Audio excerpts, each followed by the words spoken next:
บายดีและสวัสดีพ่อแม่พี่น้องสบายดีFC ทั้งฝั่งลาวและฝั่งไทยและต่างประเทศเด้อมื้อนี้น้องทีว่างเนาะมื้อนี้เนาะก็เลยมาลิ้นน้ำสาวพรกับบ่าวแม็กเนาะพี่น้องไปเบิ่งนำกันเด้อว่าสิเห็นหรือบ่สาวพรเนาะพี่น้องเนาะตอนนี้ก็หาก็มาฮอดบ้านอาจารย์แล้วเนาะเฮามาบ้านนาแสนไปซอยดงข้าวเจ้าเนาะพี่น้องแล้วก็เลยแวะเล่นสาวพรเลยบ่เคยเห็นตัวจริงจักตัวเคยเห็นแต่ใน YouTube นะพี่น้องเดี๋ยวเฮาสิได้ไปเบิ่งตัวจริงกันเลยว่าสาวพรสิเป็นนั่นเด้อตื่นเต้นเลยพี่น้องนี่ก็ตอนนี้ก็ฮอดเฮิรนสาวพรแล้วเนาะพี่น้องเนาะนี่เฮาก็สิย่างค่ะไปถามเพิ่นเนาะไปสบายดีเพิ่นตื่นเต้นได้เห็นคนดักมาแล้วพี่น้องตอนนี้ฮะกันยังมาเฮิรนเพิ่นเอากะขี้คืนมือจะบุมีบ่สบายดีสาวพรเฮ็ดกินพิเลเดเฮ็ดสบายดีบ่แม่ตำมะฮุ่งบ่เป็นตาแซ่บนะฮะเป็นตำมะม่วงจีกุ้งบ่นั่นนะเฮ็ดกุ้งบ่นะมากับหมูนะพี่น้องเชื่อว่าเห็นสาวพรคนดังแล้วพี่น้องบางทีก็บ่เคยเห็นเนาะเชื่อก็มาเห็นแล้วมันภูมิใจแห้งแล้วดีใจแล้วเห็นนี่คือเฮิรนหลังเพิ่นเนาะเฮิรนเพิ่นหลังบักใหญ่ๆนะพี่น้องรถเพิ่นก็มี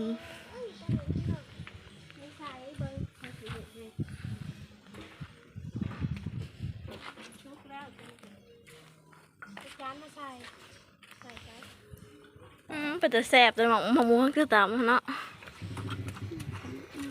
โดยบ่ได้ไปใช่บ่อยู่เฮิรนนี่บ่จะหน่อยกะเฮ็ดเบียกให้เขาแล้วโอ้แล้วตำมะม่วงนี่กะตำมะม่วงให้ลุงกะสิเบียกให้เขาโดยอย่าตามเด้อโดยเฮาก็มาแวะลินน้ำเจ้าได้มาดอกบ้านนาแสนนี่ฮู้จักบ่ดอกพี่น้องเขาเอาผัวเฮาก็เลยมันอยากเห็นเจ้านะได้เห็นแล้วก็งามเนาะเจ้านะงามเด้ต้องให้ลุงแล้วกะสิจะหน่อยกะเฮาก็เข้าชั่วโมงเฮายังบ่ได้ครับยังบ่ฮอดชั่วโมงโดยแม่ได้กินสู้เอาพวงมาอีก2-3คันไปเขาลุงสิกินน่ะได้ปิ้งกุ้งเนาะเพิ่นนะไปแหละสิ่งแทงไม่เขาลุงอ่ะสั่งเขาสิกินแล้วได้สบายดีพี่น้องสบายดีอีกเทื่อนึงเนาะมื้อนี้ก็มาตอนนี้ก็อยู่เพิ่นสาวพรเนาะพี่น้องเดียวไปหาสาวพรก็แบบมาลิ้นนะเพิ่นเนาะเพิ่นเฮ็ดหาสาวพรเพิ่นเฮ็ดรองช้าอยู่แล้วพี่น้อง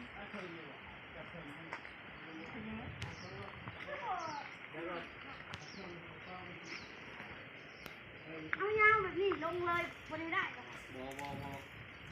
ดโน้ต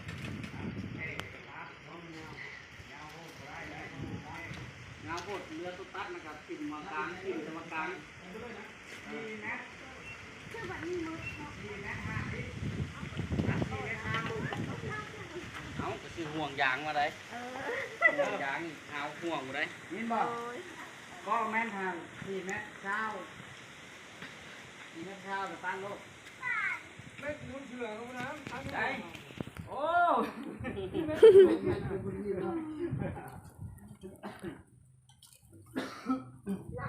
ให้หมูตัดแบบแบดแบบโซ่ๆเนาะไม่ใช่ว่าMCว่าจะกินม่วงอ่ะMCเป็นมาเยี่ยมเด็กจะตำอยู่บนจังหวัดจะไปซิมMC ตรงนาคามเอาเป็น FT สาวพรเนาะจิมาลิ้นน้ำสาวพรรักมาเราไปซิมเช้ามาลินน้ำบ่ต้องได้ดิฮะต้องได้2 สาวที่เด้2 สาวที่โดยบ้านซ้อนะคะก็ได้ ผู้ติดตาม300 400 ใครเป็นคนขาย เออจังหน่อยไปงานเน็ตไปเรื่อย โดยทักษะตั้ง พี่แพงมาเป็นคนขาย ๆบอกเลยซื้อซ่องยัง 2สาวที่สาวผู้ไทย บอกแล้ว โดยฝากผู้ติดตาม ไทย ค บ่ น เรา บอกแล้ว บอก มาหลักข่าวมากนะ เรื่องฟ้าหรือตะพอนนี่ก็ได้ ภาพเป็นว่าภาพเป็นว่าทิปกับ5 บาท นี่ครับพี่ซิด เอาไปเอาบ่วงไปแพง ไปแพง เอามาอีกไปบ่วงหน่อยจะหน่อยขอไปเห็นเรียกไป พี่น้อง ยั วัน บอก นี้ รถตัวนะ น้องที่กับซีได้ซีมตามมากม่วงสาวพ่อน้องวันที่แซ่บทำได้หน้าตาดีคือสิแซ่บแห้งขนาดน้องพี่น้องเนาะได้แบบพบสาวพ่อแล้วก็ดีใจแล้วตัวจริงพบจะงามพี่น้องงามขาวแล้วกินเลย เออ ซิวนะ มาใส่เล็กน้อย เคยใส่เจ้าเร็ว จับผมข่อยเลย เดิน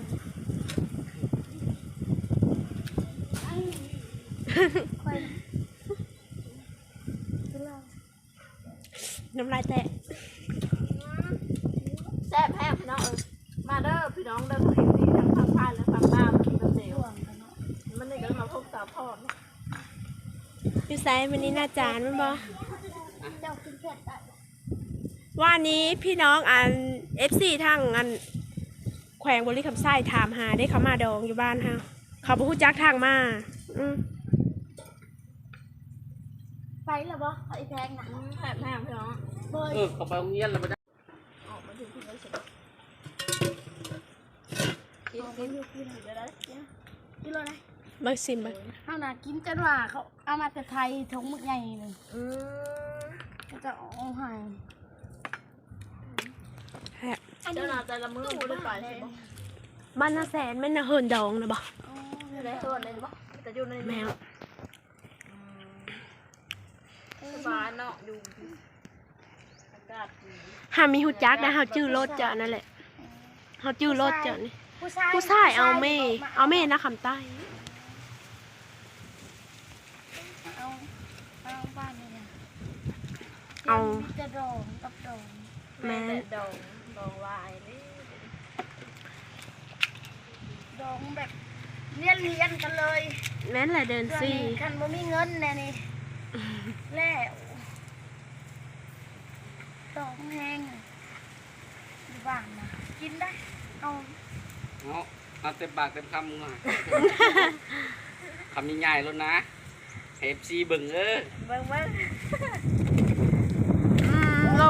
ม เฮ้ยหาเนี่ยมันเต็งไว้เนี่ยเฮ้ย เด็ก หาตังเต็งไว้เนี่ยอันนั้นมันบ่อยู่หรออุ้ยขากล่องแล้วไปอยู่ โคกเอาละ แซ่บเลยเนาะมะม่วงเดิน มะม่วงมะม่วงคือเขาขายกันหน่วย10,000 5,000หั่นน่ะ อืม อันมะม่วงบ่มากเลยหั่นน่ะ อืม โดย ๆสำหรับดูบอก อืม แซ่บเดินเนาะมาแบ่งบอกว่ากินน้ำเดียวพอ กินตัวกินเลยได้ถ้วยเบิดถ้วยหนึ่งเลยได้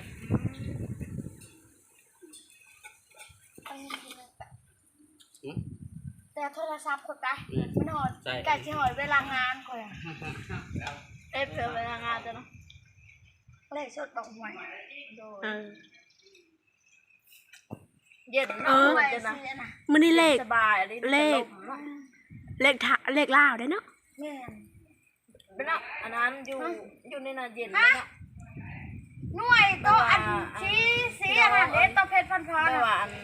มาอยู่เอาสะพอนนะ พี่อยู่ เย็น พี่ อากาศ เนาะ เย็ เย็ น นมันเป็นธรรมชาตินะมันคืออันคือให้คือหน้าเนาะ นี่ แล้ว ดู เรา ใน ก็ ตา มีกุ๊กไม้ไม้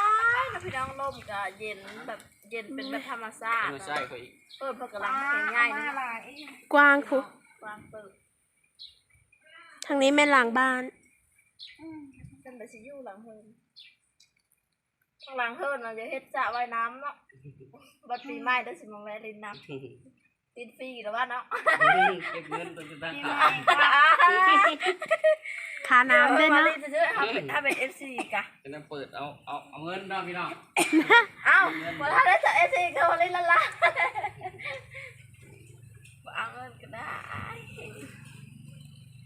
สุดเจ้าค่อยไปบ่ดงนาขามคือบ่เห็นจังเถอะบ่เคยบ่ กาย มีแตากายบ่บุญนี่เข้าไปลิ้นดีกว่า FC หลายเท่าได้ กินส้มกินดำนี่ แซ่บสาวตรงนักการสาวตรงนักทำมาเยี่ยมมาแม่ มาเบิ่ง แบบว่ามาดองแล้วค่ะบังเอิญเห็นเฮินคนละกัน ยักษ์บ่แม่นั่น ปีแล้วเนี่ยเขาบริเฮ็ดปีนี้เขาสลองกุฏิเด้ ยักษ์บ่ เห็น แม่ เป็นปีใหม่เหรอ แมน ใช่ป่ะไหม เงี้ยเห็นอยู่อัน คนบัน แม่ นง แล้ ขาว คน เส้ ต น รง หา ทาย มแล้วฮู้จัก แมนแหละเขา พี่น้องเนาะ ใช่บอกพี่น้อง ซื้ออะไรโหจะหูบอก เจ้ายักษ์บ่ลูกหลานตะนิดแต่ โอ้แต่ก่อน มาได้ด้วย โอ้ ค่ะ ตอนนี้อันแม่จันเทิงนะวะ ช่องเจ้า โอ้หูแล้ว ช่องเจ้าพิมพ์มา หูแล้วหูแล้ว เบิ่งช่องเรา แหละ อันมีอันคนบันนงนาขามอยู่ผู้ชายเซ็นมาหาแต่ก่อนแต่คอยโสดแต่คอยบ่จือว่าเป็นไผ่ โอ้ก็สิแม่นรุ่น เขาก็อยากรู้อยู่นะ ก็สิรุ่นอายเขานี่แหละไปคนในบ้านนั่นแหละ เสร็จมาหากะคุยกันอยู่กับเฮาแต่เฮาบ่จือว่าเป็นผู้ใดแบบเติมเงินนี่เฮาอยู่นะ เอ เติม อ เงินอันทั้งบัตรเติมเงินอยู่ เออ แต่ก่อนแล้วก็คุยกับเพิ่นอยู่ตอนนี้จุ๊บหูเป็นไปใส่ สงสัยเขา บ่ได้แชทหาเพิ่นนะ อืม ตายเบิ่งแต่ตอนนั้นผมว่าตายเบิ่ง เขาใส่ซองบ้านนี่ก็ฮอดติบ่เขาเสื้อซองมีฟอนต์แล้วก็แห่เด้เล่งลาวสะพอนไปเล่งลาวนํบ่ไปเล่งลาวนํสะโบบ่ อันนี้สายไหม บ่ได้มึงสิ หลั ว่า งหักได้ใส่ เอาเซฟ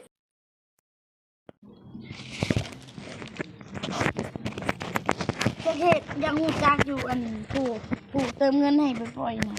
แต่ก็บ่ฮู้ว่าเป็นไผบ้านโน้นนะค่ะมาเลย เขาเบิ่ง เติมเงินให้เฮาตลอดอะมันน่าสิเปลี่ยนเพชรใหม่ บ่คันคนก้าวคันนี้อยู่ดอกมันมีอันแบบว่า ยันมัน มันถึงเลยเนาะ มันหึงแล้วมันก็สิบ่เห็นข้างกันหั่นแหละ โอ้ยเป็นแต่กับสาวพอดโซดซะบ่ แม่ มาเด้อพี่น้องกินแต่หมักม่วงน้ำสาวพรพอตามแซ่บแซ่บพี่น้องเอ้ยแซ่บเนาะเจ้าว่ากินบ่ กิน เออ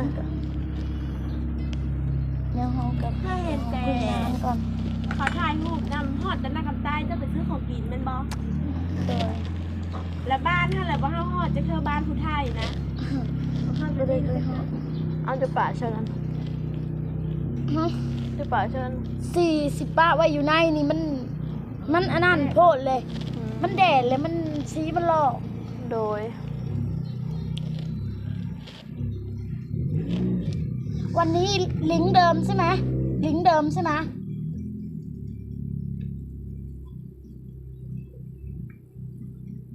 อ๋อลิงก์บ้านรับทรัพย์ใช่ไหม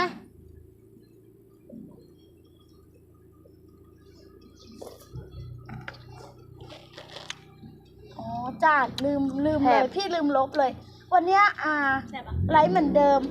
เพจของน้องเหมือนเดิมใช่ไหม จำดูนั่น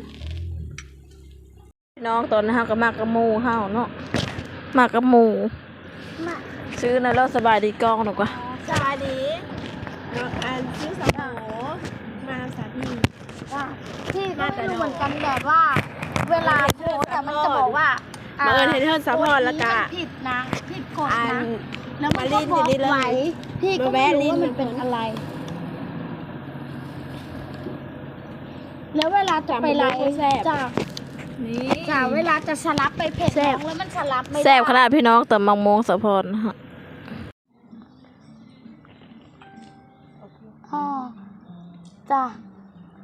สาวพรคุยกับไผได้ โอเคจ้าสวัสดีจ้าเดี๋ยวพี่โทรหาใหม่จ้าสวัสดีจ้าจ้า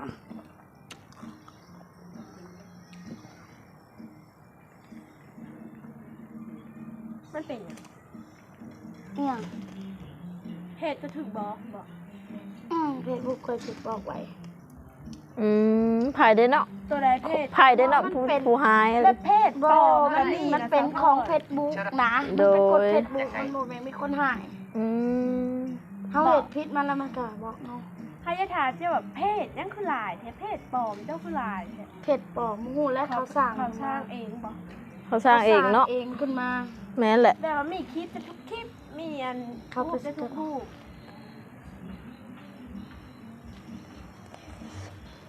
กินตามมะม่วงพี่น้องเอากินก็กินผู้ใดเพิ่นกินแล้วเพิ่นว่า คิดว่าไง เพิ่นบ่ได้กินน้ำเป็นโอกาสดีที่ได้มาเจอคนดังเนาะ ในนี้จักโมงแหละ 2:30 เอาจังไรเมื่อเนาะ เนี่ยมันขึ้นแบบเนี้ยนะเข้าเฟซบุ๊กแล้วมันขึ้นแบบเนี้ยพี่ไม่รู้จะทำยังไง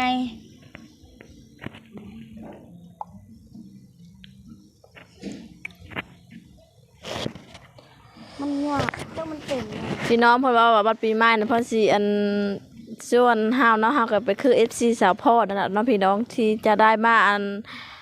ลิ้นอันอ่างสระว่ายน้ำนั่นเพิ่นสิเฮ็ดอันดอนลิ้นปีใหม่เนาะเฮาก็ปีใหม่นี่ก็เฮาก็สิได้มาแวะลิ้นเนาะคือสิโมนเนาะว่ามันก็